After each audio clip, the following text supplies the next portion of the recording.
Yeah, I did a lot of driving with Cody. I'll tell you a book we listened to, another book on tape, Elizabeth Smart's story, her autobiography. Remember her? Do you know who Elizabeth Smart is, or are you too young? She was a true crime person. Yeah. Yeah, I don't follow those stories. Well, I don't remember the stories. I follow them when they happen. I remember the story. I can't remember now I can't even remember what year it was when it happened, but I was fascinated with the story because I remember it became a story because she had returned. It was like a big thing. And I vaguely remember that the vagaries and the weird insinuations or questions, it was sort of like my consciousness was like, oh, is that girl that got abducted, but she got abducted by a guy that may or may not have... You know, it was like the press was like, oh, she's back, but she may not have been abducted. Maybe she read...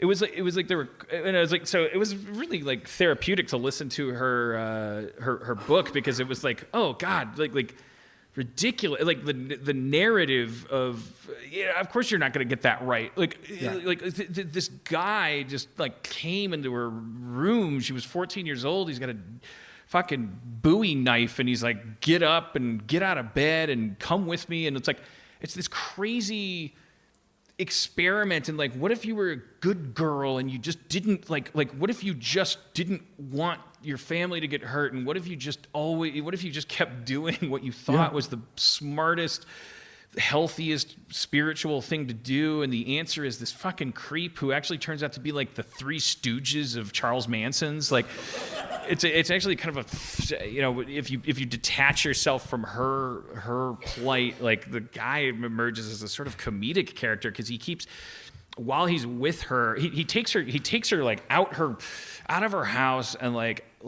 walks with her through thistles and brambles for 7 hours, where he's got a camp set up where he does the things that you would be afraid that he would do. It's all there, and it's all in his head. It's all about he's a prophet and he needs a new wife and all this shit.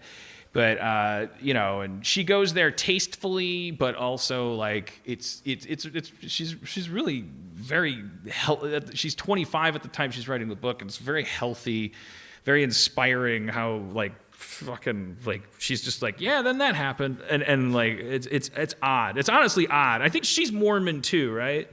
Like because so, and that is true that when they found her, she wasn't resistant. It wasn't that she was complacent about. Well, there's these moments that we don't understand in the story where like there's a cop that comes up in a public library and she's sitting there and she's like the cop is like, tell me your name, and we just use logic to go, oh well, of course now is time to do this. And so but it's like she's abused and she's terrified.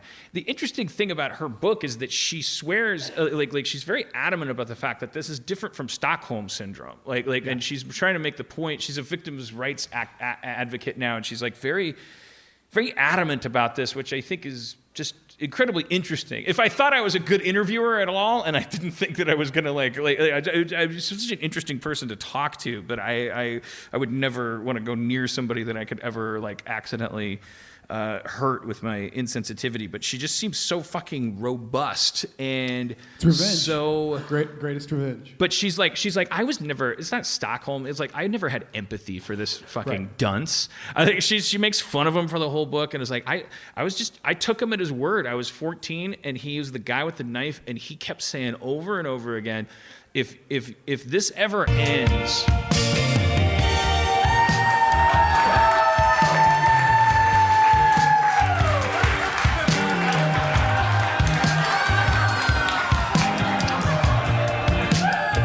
Just ignore it. I'm trying to tell you about a horrible abduction that lasted a year.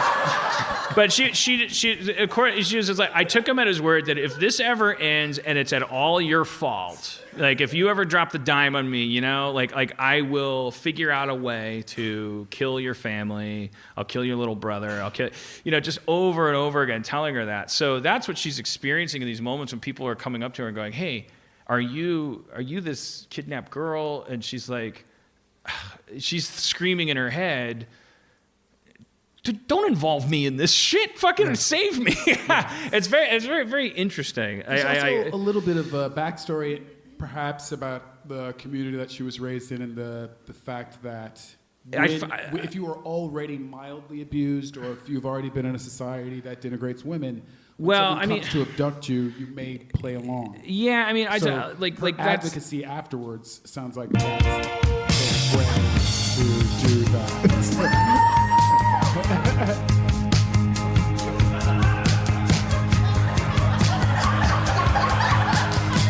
Now, his throat. It's his throat. I'm proud of you guys. That was a good taper. Like, obviously we can't coordinate total silence. And some of you come here because you hate me, but if you want to make me fucking proud, let them stew, and just try as hard as you can. Just fucking abject silence. They really should next have to time. work for your love at this point. But don't do it because you think like, oh, I'm gay. You want me to win. I know you love them. If you love them, teach them a lesson. Teach them a lesson about stagecraft and respect. Now back to Elizabeth Smart. But I really want to address that because it's like, I mean, that's the thing is like I believe her family was Mormon, but it's noteworthy that you wouldn't know that from reading the book, because I think her fate, she was never like, well, because of my magic underwear I was protected or all this stuff. Like, it's very clear that the dude is Mormon, that this like psycho is Mormon, and that he's abusing all these tenets of Mormonism. It's like that he's twisted it. The only thing that's clear with her is that she's basically like the American goal. Like, and that, I think that's what's important is like, we think, oh, we want our 14-year-old daughters to be, unsoiled and never have had any thoughts into their head. And it's like, so it's sort of an interesting, like, kind of Christ myth when you're listening to it, because you're like, well, this is supposedly the American dream as far as what you want your family to have, this white picket fence and all these things, and it's like, there is this thought in your head that goes like, well. And then she's so pure and modest and humble and so it's that like this doofus who has no right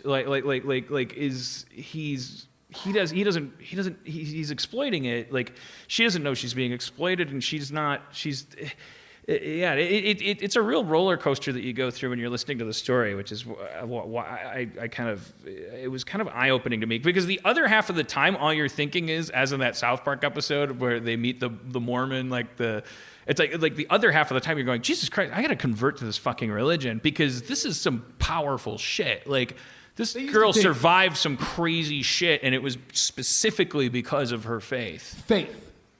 These brand names get us fucked up. Christianity, Catholicism, the names get us fucked up. Yeah, her faith she thought that there was a God with her the whole time that was like, and she's not shoving that down your throat in case you want to listen to the book. It's like, it's not like she's like selling that to you. But she uses the Force a couple times in the story. and she's not obnoxious about it. I think it's really interesting. It's also, she narrates her own audiobook, which is like cool, because she's like sort of like, it's like amateur, like she's like her inflection is like, this is the real person. Yeah. And she's like, I didn't know. Like, she's describing this like doofus going like, today I'm gonna do, she's like mocking him with her voice. It's just like, and then he came back and goes, well, I just decided that God wants me to do this. And I'm like, all right, whatever.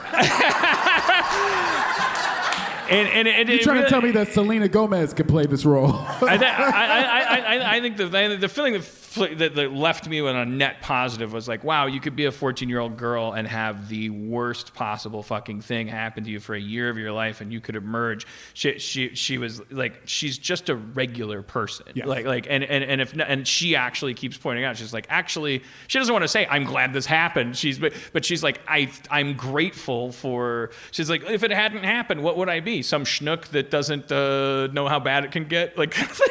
Also, statistically, she's very lucky to be alive. So, God, I mean, as far as the percentage of people who have had a dude come into their bedroom with a knife, she's one of the. She's, oh God, and it's a pretty short book. It's kind of interesting. I like. It's such a weird. It's like the Three Stooges of abductions. And it is inspirational because somebody actually lived through it. Because of her, because yeah. it's inspirational because she's like she's on her own and she just survives.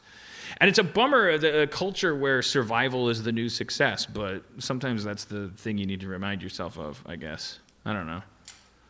My personal journey has gone from I am happy in spite of you being you, listening, and I crossed a threshold at a certain point, and I am happy because of you, and that was glorious. That was great.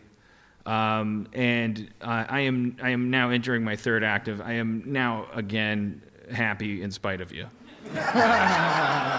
And I know that if you are a fan of mine, you don't blame me for that.